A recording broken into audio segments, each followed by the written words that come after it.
Hello बच्चों, आज हम बीबू काका चैप्टर की व्याकरण पढ़ने वाले ठीक है बच्चों। तो आज हम क्या करेंगे, बीबू काका चैप्टर की जो व्याकरण हम छूट गई थी वो उसे हम देखेंगे। तो पहला क्या है, सही विकल्प चुनकर टिक लगाना है। बीबू का के कपड़े में क्या परिवर्तन हो गया था। तो यहाँ पे क्या हम लिखेंगे, 4 ऑप्शन दिया गया है, जो सही है वो मैं बता रही हूँ आपको। बीबू काका के कपड़ों में हमने क्या देखा था, समझा था कि उनके वे कुर्ता पैजामा पहनने लगे थे। पहले सूट बूट पहनते थे, अब वे कुर्ता पैजामा पहनने लगे। तो सही आंसर क्या होगा, कुर्ता पैजामा। ठीक है। दूसरा होगा, अमेरिका से भारत लौटने पर विभू का वर्षों तक कहाँ काम करते रहे। तो हमने क्या पढ़ा था, तो हमने पढ़ा था पूसा कृषि अनुसंधान संस्थान में अमेरिका से लौटने के बाद विभू काका काम करने लगे। फिर हमने ग नंबर हम देखेंगे, काका के घर घर जाकर लोगों को क्या समझाया था।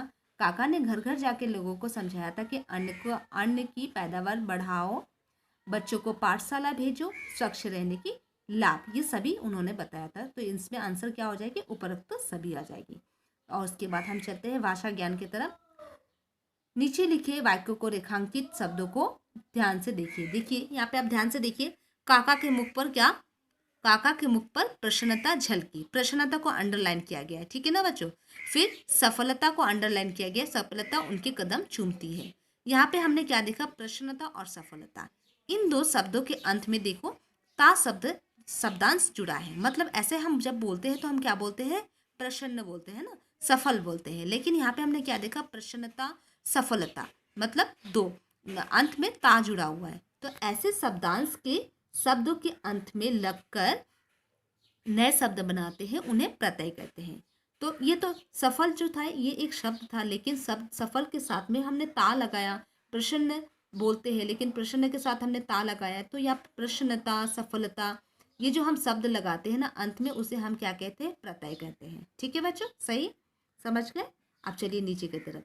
नीचे दिए गए शब्द में ता प्रत्यय जोड़कर भाववाचक संज्ञा बनाना है आपको। अब भाववाचक संज्ञा बनाना, हमने पढ़ा था संज्ञा में हमने पढ़ा था भाववाचक संज्ञा, है ना, जिसे हम महसूस कर सकते हैं, टच नहीं कर सकते। तो आपको ये बनाना पड़ेगा। जैसे है उदार, तो यहाँ पे क्या हो जाएगा, उदारता। उसी तरीके से सरल है तो क्या हो जाएगा, सरलता।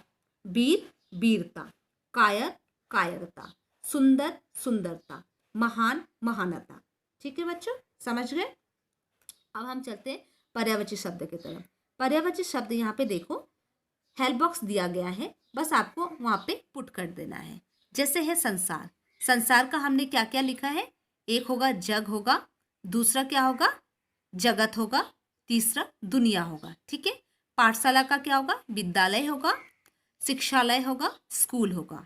तीसरा देवता, देवता का क्या क्या होगा, सूर होगा, अमर होगा, देव होगा।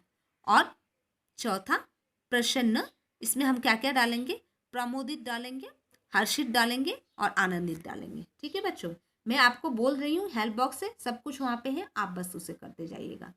उसके बाद यहाँ पे क्या है, युग्म शब्द। यहाँ पे हेल्प बॉक्स यहाँ पे दिया गया है, शब्द को दोहराना है। जैसे कि पुनरुक्त शब्द, बदले बदले, सब पाठ में आए शब्द युग्म शब्द को चुनकर लिखना है। जैसे है कि बदले बदले, है ना। फिर यहाँ पे दिया है शब्दों का दोहराव, पुनरावृत्ति, अपने अपने, जैसे जैसे, कैसे कैसे आदि, सागा संबंधी, आदर सत्कार, जैसे तैसे आदि, इधर उधर, देश विदेश, ऊपर नीचे आदि, चाय वाय, ये है समानार्थक शब्द। एक ये जो ऊपर वाले, सॉरी, पहले शब्द का दोहराव था, समानार्थिक शब्द था, विलोम शब्द था, सार्थक निरर्थक शब्द था, चाय वाय, लौटपोट, खट्टर वट्टर आदि। तो यहाँ पे हमको शब्द युग्म चुनकर लिखना है। जैसे पुनरुक्त, मतलब एक एक ही वाक्य बार बार 2 बार यूज किया गया है। जैसे कि बदले बदले, तो दूसरा क्या आएगा, अपने अपने, जैसे जैसे, है ना। और समानार्थी शब्द में हम कैसे लिखेंगे, साफ सुथरे, तो सगा संबंधी, आदर सत्कार, जैसे तैसे। उसके बाद सार्थक शब्द दिया है हमें, सार्थक शब्द में आ जाएगा विस्तर विस्तर, चाय वाय, लोट पोट, खट्टर वट्टर। तो यहाँ पे सब कुछ दिया है, बस आपको यहाँ पे पुट कर देना है। उसके बाद क्वेश्चन नंबर 4 की तरफ हम बढ़ेंगे। ने का प्रयोग देखना है। जैसे बीभू का ने अमेरिका में कृषि विज्ञान की पढ़ाई की थी, तो ने का प्रयोग हम कैसे कैसे करते हैं उसके बारे में यहाँ पे बताया गया है। तुमने खाना खाया या नहीं। आपने यह, और ना को देखो रेड कलर से वहां पे लिखा गया है, आपने यह चमत्कार कैसे किया। ने का प्रयोग सामान्य रूप से क्रिया के सकर्मक रूप के साथ भूतकाल में होता है ना। क्रिया हमने अब समझा है, क्रिया कि सकर्मक, सकर्मक कैसे हम निकालते हैं, और उसका भूतकाल मतलब पास्ट टेंस में होता है। जैसे किसानों ने सब्जियां उगाई, उसने खाना खा लिया। संज्ञा शब्द विभू का लोगों के साथ ने संज्ञा अलग लिखा जाता है। सर्वनाम शब्दों में के साथ ने जोड़कर तुमने, आपने लिखा जाता है।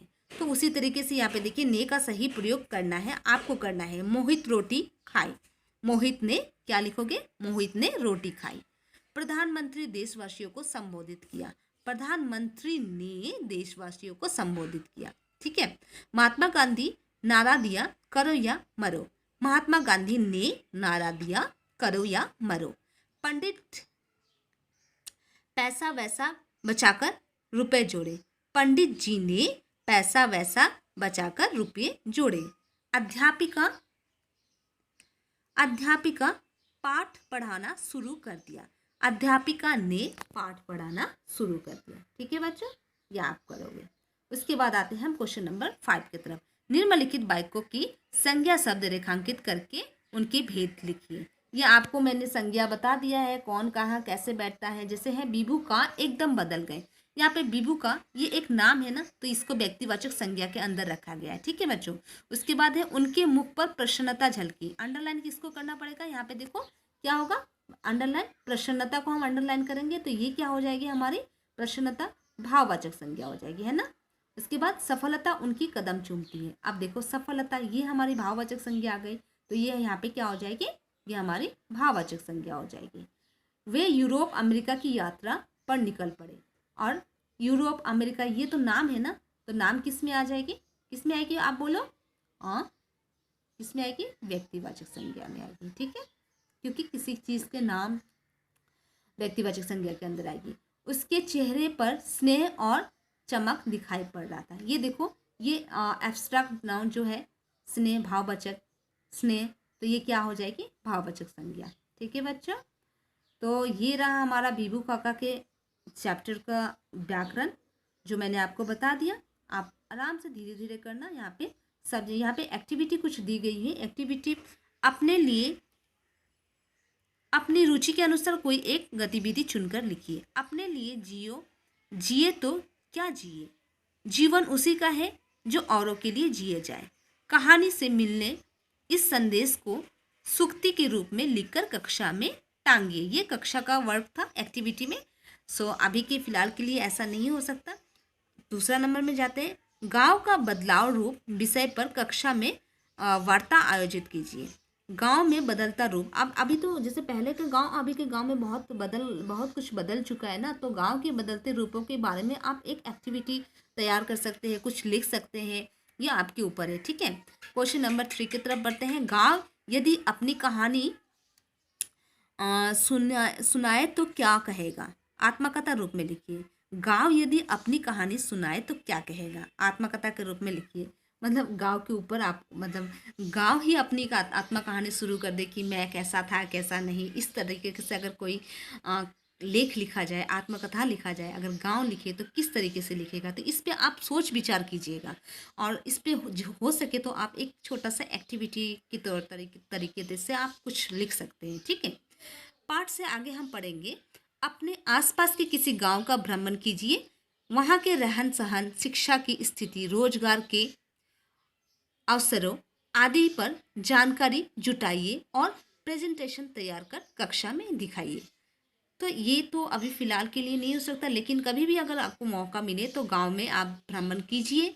गांव का भ्रमण करने से आपको वहाँ का पता, रहन सहन का पता चलेगा, शिक्षा और स्थिति कैसी है उसका, वहाँ का रोजगार कैसा है, ऐसा आप देखने के बाद एक आप प्रोजेक्ट के तरीके से प्रेजेंटेशन तैयार कर सकते हैं, वो आप सभी को दिखा सकते हैं, है ना बच्चों। तो ये हमारी एक्टिविटी थी विभू काका चैप्टर की।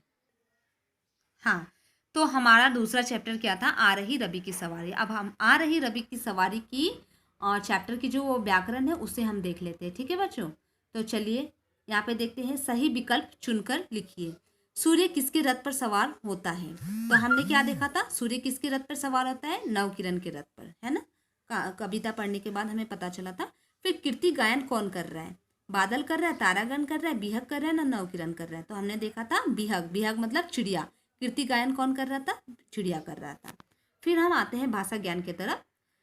स्तंभ क तथा स्तंभ ख को नीचे दिए गए शब्दों के साथ मिलान करिए। जैसे नवकिरण, नवकिरण का रथ सजा था ना, है ना। फिर बादल, बादल क्या बने हुए थे इस कविता में? अनुचर, दास बने हुए थे। फिर बिहक, चिड़िया क्या कर रही थी? चारण गीत गा रही थी ना। फिर तारे क्या कर रहे थे? तारे सैनिक बन के खड़े थे रास्ते में, और चांद रात का राजा बना हुआ था। तो ये मिलान करना है, मैंने आपको बता दिया। फिर आते हैं हम यहाँ पे पर्यायवाची शब्द में। ये एक हेल्प बॉक्स दिया हुआ है, आपको वहां से देख के लिखना है। तारक मतलब तारा, उसे हम क्या क्या कहते हैं? नक्षत्र कहते हैं। और क्या कहते हैं?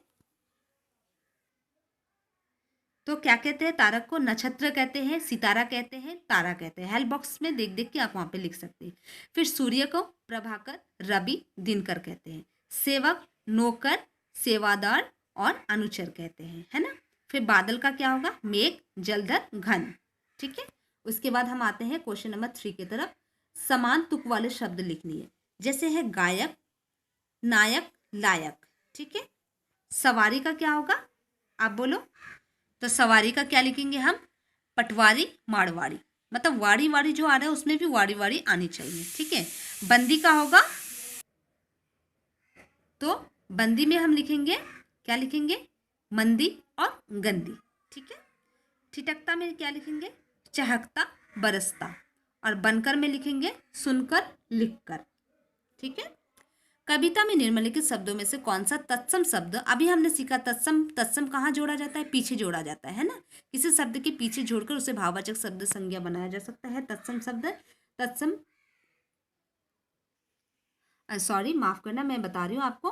तत्सम शब्द, तत्सम शब्द एक्चुअली हिंदी में हम लोग लिखते हैं क्या? हिंदी में चार तरीके का शब्द होता है। एक होता है तत्सम, तद्भव, देशज और विदेशज। तत्सम शब्द वो होते हैं जो हम संस्कृत की जो भाषाएं होती है, उनकी जो वर्ड्स होती हैं, उन्हें हम डायरेक्ट हिंदी में जो लिखते हैं उसे हम तत्सम शब्द कहते हैं। तो कविता में निम्नलिखित शब्दों में से कौन सा तत्सम शब्द प्रयुक्त हुए हैं उन्हें लिखना है। ठीक है। 4 शब्द होते हैं हिंदी में, तत्सम, तद्भव, देशज और विदेशज। तो तत्सम होते हैं वे जो संस्कृत से, जैसे संस्कृत में लिखे जाते हैं वर्ड्स, उसी को हम हिंदी में यूज करते हैं, तो उसे हम तत्सम शब्द कहते हैं। तो यहाँ पे सूरज का हमने क्या लिया? रवि लिया। फूल का क्या होगा? पुष्प ले सकते हैं, है ना। जीत का क्या हम ले सकते हैं? जीत का विजय कह सकते हैं। रास्ता, तो रास्ता को हम राह लिख सकते हैं। ठीक है। या पथ कह सकते हैं, रास्ता का राह या पथ कह सकते हैं तत्सम में। उसके बाद आता है क्वेश्चन नंबर 5। रेखांकित शब्दों के वचन बदलकर वाक्य पूर्ण कीजिए। वचन मतलब एक वचन से, एक वचन और बहुवचन 2 होते हैं ना, तो यहाँ पे वचन बदलना है। यहाँ पे घर में पानी नहीं है, यहाँ पे घर एक वचन में है, इसको हम बहुवचन करेंगे तो घरों में पानी नहीं है। ठीक है। क्वेश्चन नंबर 2 की तरफ बढ़ते हैं। लड़के ने ताली बजाई। लड़के, लड़के यहाँ पे सिंगल है, तो यहाँ पे वचन एक वचन है, बहुवचन में क्या हो जाएगा? लड़कों हो जाएगा। लड़कों ने ताली, ताली जो है उसको हम क्या करेंगे? तालियां, बहुवचन में क्या बताएंगे? तालियां बनाएंगे, है ना। तब बच्चों ध्यान से देखो, जब ताली में बड़ी की मात्रा लगा है, लेकिन हम जब तालियां करेंगे तो ये तालियां में तब छोटी की मात्रा लग जाएगा। ताल, छोटी की मात्रा ली, य में अकर या चंद्रबिंदु, तालियां। लड़कों ने तालियां बजाई। कमरे में दरी बिछा दो। कमरे में तो कमरों, बहुवचन में कमरों हो जाएगा। कमरों में दरिया बिछा दो। दरिया का क्या हो जाएगा? रा की छोटी की मात्रा य में आकर या हो जाएगा, दरिया बिछा दो। बगीचे में फूल खिला है। बगीचों में फूले खिले हैं। ठीक है। ऐसे होगा, वचन बदल देना है। आपको आता है ये सब? फिर भी मैं आपको ऐसे एक बार बता देती हूँ। सही विकल्प चुनकर लिखिए। यहाँ पे देखिए, सही विकल्प आपको लिखना है। चंद्रमा का पर्यायवाची नहीं है। यहाँ पे देखो, हमने पढ़ा है चंद्रमा का पर्यायवाची शशि है। हाँ बिल्कुल है। राकेश भी है चंद्रमा का, हिमांशु भी है चंद्रमा का पर्यायवाची, लेकिन दिनेश यहाँ पे नहीं है। तो हमें पूछा है कि पर्यायवाची नहीं है, तो आप दिनेश पे टिक लगाना। ठीक है।